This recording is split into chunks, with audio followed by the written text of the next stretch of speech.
اور خود ٹیرس کی جانب کا دروازہ کھول کر باہر نکل آیا۔ ریلنگ پہ جھک کر گہرے گہرے سانس لے کر خود کو کمپوز کیا۔ نیچے لان میں ہر طرف ہو کا عالم تھا۔ سارے پودے اور درخت ساکن کھڑے تھے، جیسے کائنات میں ہر طرف سکوت چھا گیا ہو۔ بس ایک وہی تھا جسے کسی پل چین نصیب نہیں تھا۔ بے چینی ہر گزرتے لمحے کے ساتھ بڑھتی جا رہی تھی۔ اس نے ریلنگ پہ کوہنیاں رکھ کر سر دونوں ہاتھوں میں تھام لیا۔ اللہ اکبر، اللہ اکبر۔ دور سے آتی موزن کی آواز نے کائنات پہ چھایا سکوت توڑا تھا۔ بند آنکھیں ایک دم کھلی تھیں۔ کیوں کیا میں نے ایسا؟ کیا ہو گیا تھا مجھے ان لمحوں میں؟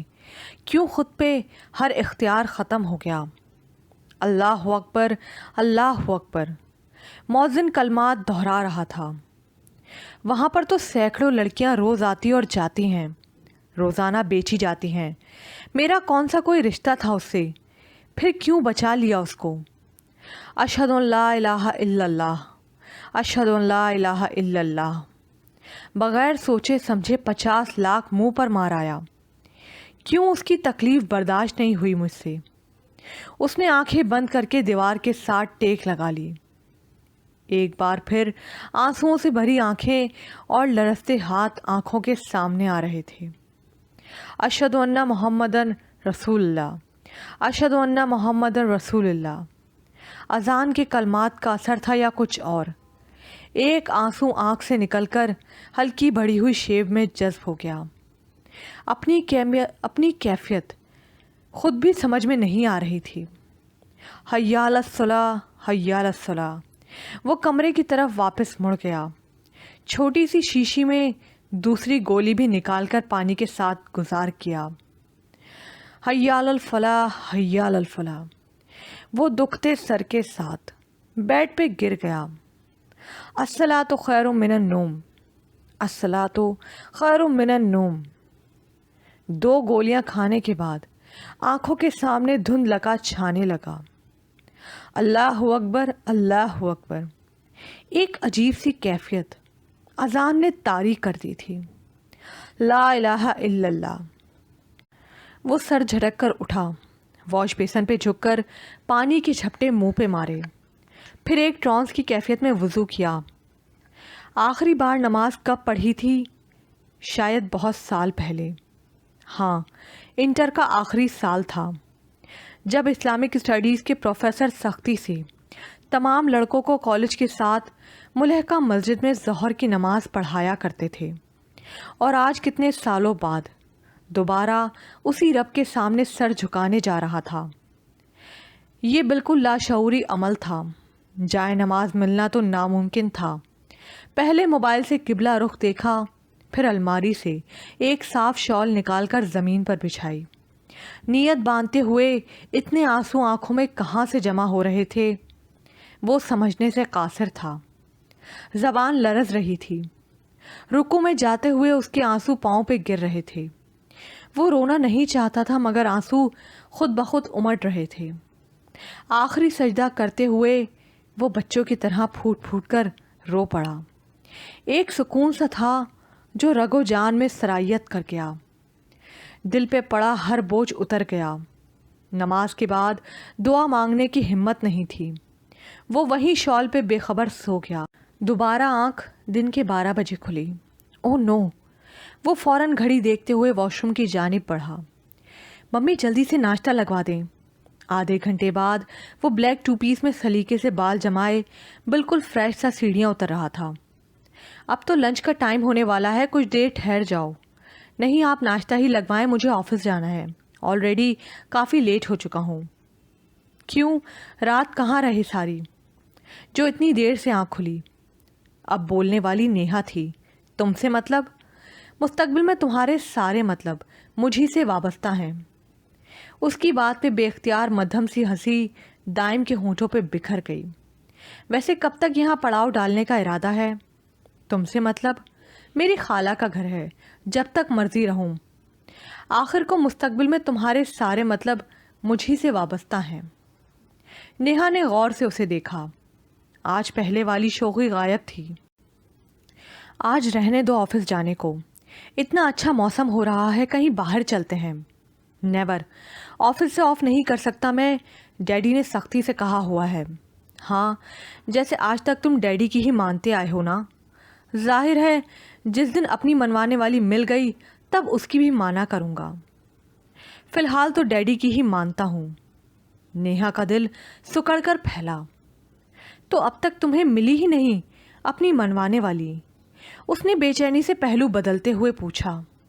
اس کی بات پہ ڈائم کی سوچوں کا رخ فوراً کسی اور جانب مڑ گیا۔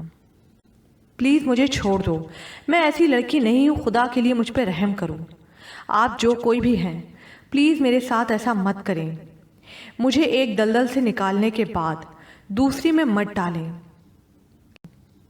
لمحے کے ہزارویں حصے میں وہ خود ساکت رہ گیا۔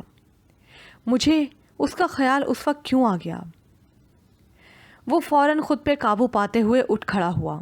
ممی میں جا رہا ہوں، رکو تو صحیح، عظمیٰ کو کہہ آئی ہوں میں ناشتے کا، کر کے جانا، نہیں آفس میں کر لوں گا۔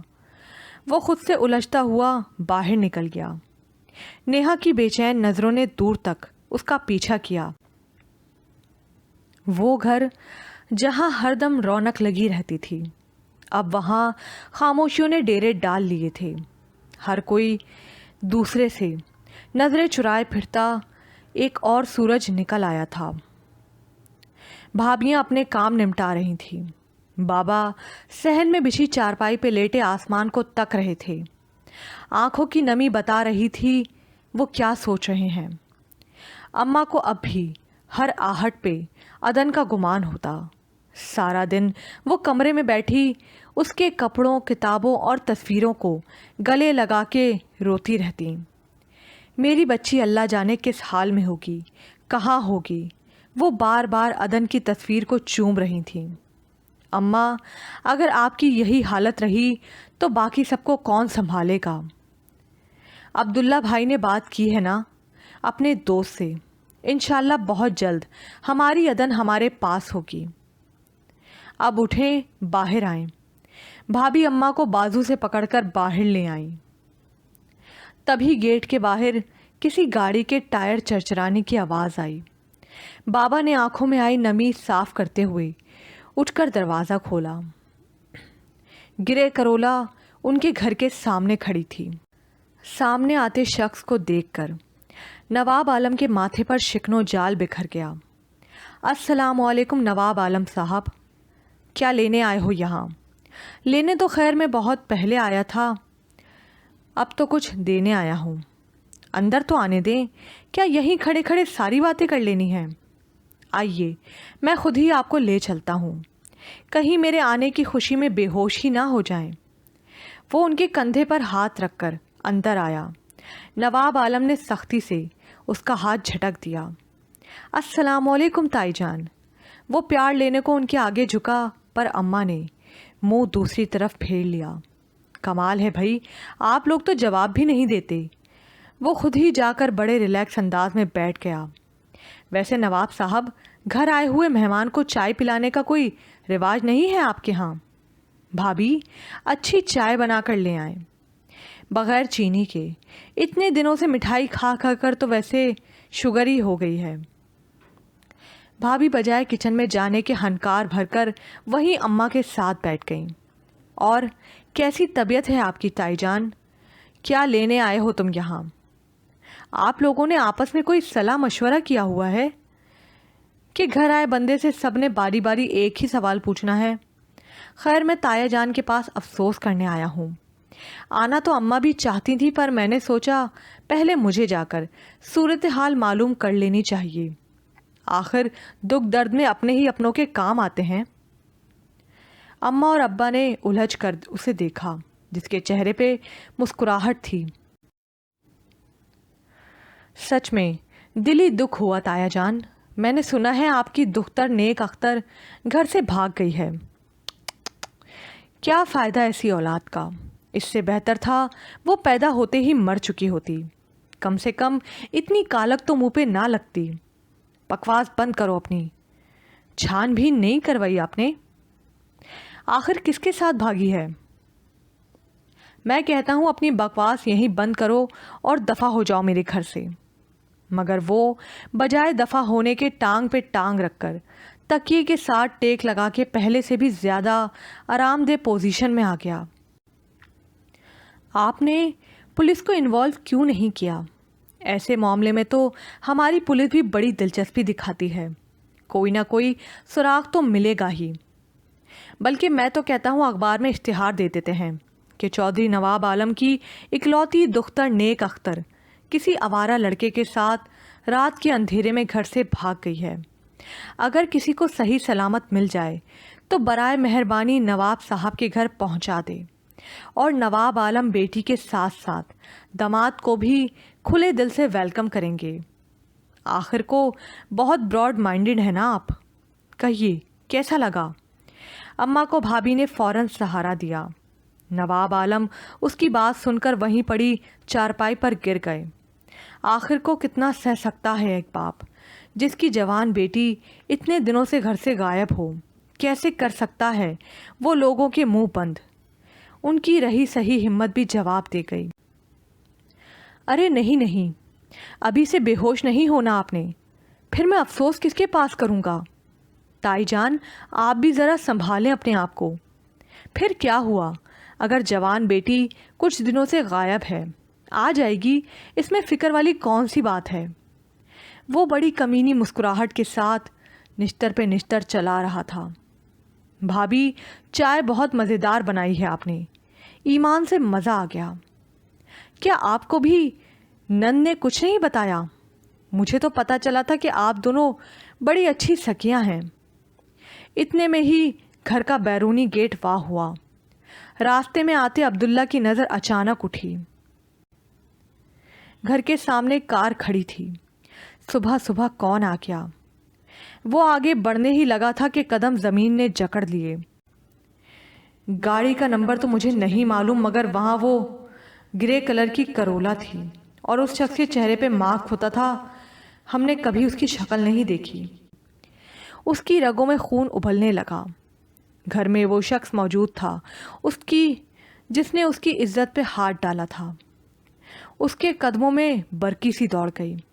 سامنے چارپائی پہ بابا بے سدھ پڑے تھے۔ فاطمہ اماں کے ہاتھ سہلا رہی تھی اور دوسری چارپائی پہ شاہانہ انداز میں بیٹھے شخص کو دیکھ کر ایسے لگا جیسے کسی نے کھولتا پانی اس کے سر پہ ڈال دیا ہو۔ پل بھر میں ساری کہانی سمجھ آ گئی۔ ارے آؤ چودھری عبداللہ، آؤ، تمہارا ہی انتظار تھا مجھے۔ اب تایا جان تو بالکل ہی ڈھہ گئے ہیں، باقی بچا افسوس تمہارے پاس ہی کر لیتا ہوں۔ کمینے ذلیل انسان، تمہاری ہمت بھی کیسے ہوئی یہ گھٹیا حرکت کرنے کی؟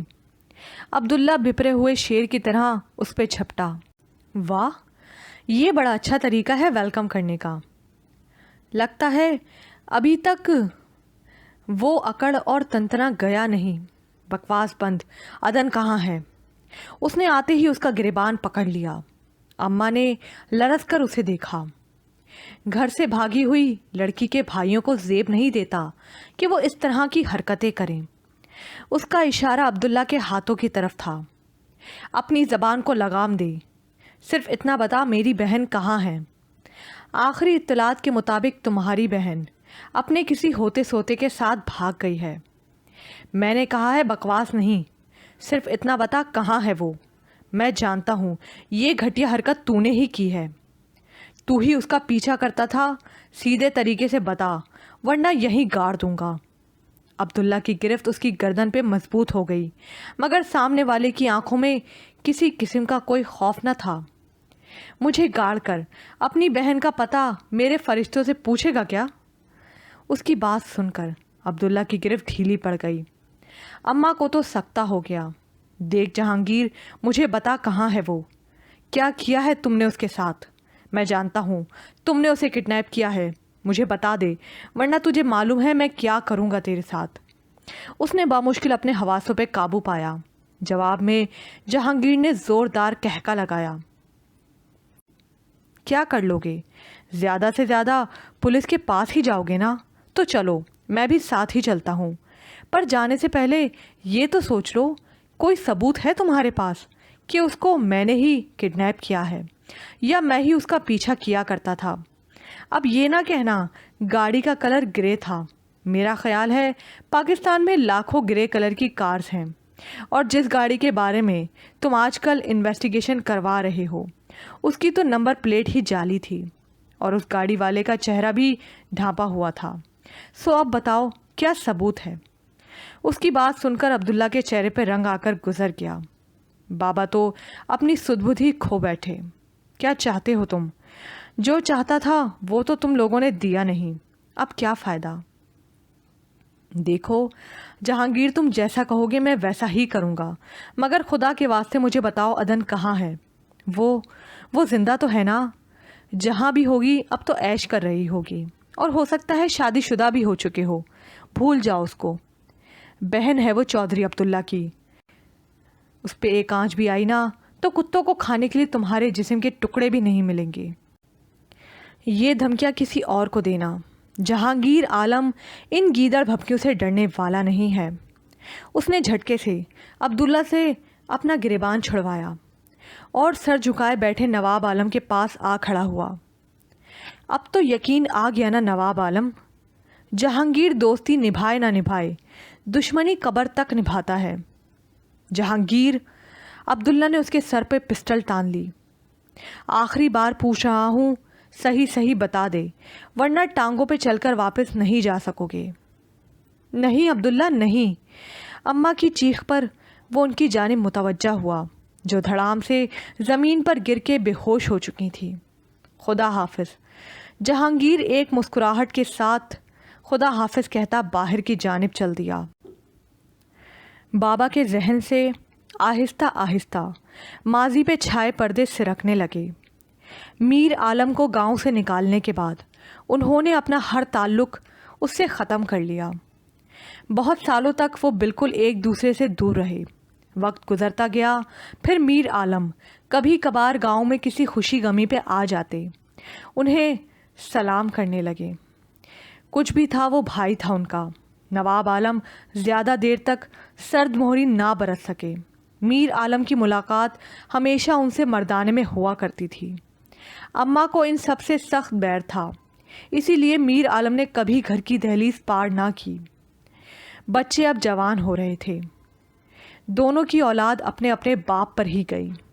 جہاں حیدر اور عبداللہ نے کبھی اونچی آواز میں باپ سے بات تک نہ کی، وہیں میر عالم کی اولاد بالکل اپنے باپ جیسی ہی نافرمان، آوارہ اور گھٹیا مشاغل کی دلدادہ تھی۔ نہ بچوں نے کبھی تمیز مانگی اور نہ ہی پروین چچی نے دینا مناسب سمجھا۔ ابھی کچھ ماہ پہلے ہی کی بات تھی، میر عالم اور جہانگیر گاؤں میں ہونے والی کسی شادی میں شرکت کرنے آئے تھے۔ رات وہ نواب عالم کے ہاں مردانے میں رکے۔ میر عالم تو وہیں بیٹھے باتیں کرتے رہے، مگر جہانگیر تائی کو سلام کرنے کی غرض سے گھر کی طرف آ گیا۔ ابھی وہ گھر کے اندر ہی داخل ہوا تھا کہ کسی کی کھلکھلانے کی آواز کانوں سے ٹکرائی۔ وہ سامنے جھولے میں بیٹھی بھابھی سے باتیں کرتے ہوئے ہنس رہی تھی۔ اتنے سالوں بعد آج وہ اس گھر میں آیا تھا، سو فوری طور پر اسے نہ پہچان سکا، مگر اس کے نین نقوش میں تائی کی مشابہت واضح تھی۔ وہ وہیں دروازے سے پلٹ آیا۔ گھر جا کر اس نے باپ سے عدن کے لیے بات کی۔ میر عالم نے اسے سمجھانا چاہا، مگر بیٹے کی ضد کے آگے ان کی نہ چل سکی۔ نتیجتاً بیوی کے واویلا کرنے کے باوجود چند دنوں بعد وہ پھر سے نواب عالم کے سامنے تھے۔ ان کی آمد کا مقصد سن کر کچھ دیر کے لیے نواب عالم بالکل خاموش ہو گئے۔ بھائی جان، ہماری تو جیسے تیسے گزر گئی، مگر میں چاہتا ہوں ہمارے بچے ایک دوسرے سے دور نہ ہوں۔ دیکھو میر عالم، یہ ناممکن ہے۔ بچے اب بڑے ہو چکے ہیں، میں ان کی مرضی کے بنا کوئی فیصلہ نہیں کرنا چاہتا۔ تم میرے بھائی ہو، 100 بار بھی آؤ، مجھے کوئی اعتراض نہیں، مگر بچوں کی زندگی کے فیصلے میں یوں ان کی مرضی جانے بغیر نہیں کر سکتا۔ پھر بھی بھائی جان، آپ ایک بار اچھی طرح سے سوچ لیں۔ میری خواہش ہے کہ زندگی کے آخری دنوں میں اب ہم اکٹھے ہو جائیں۔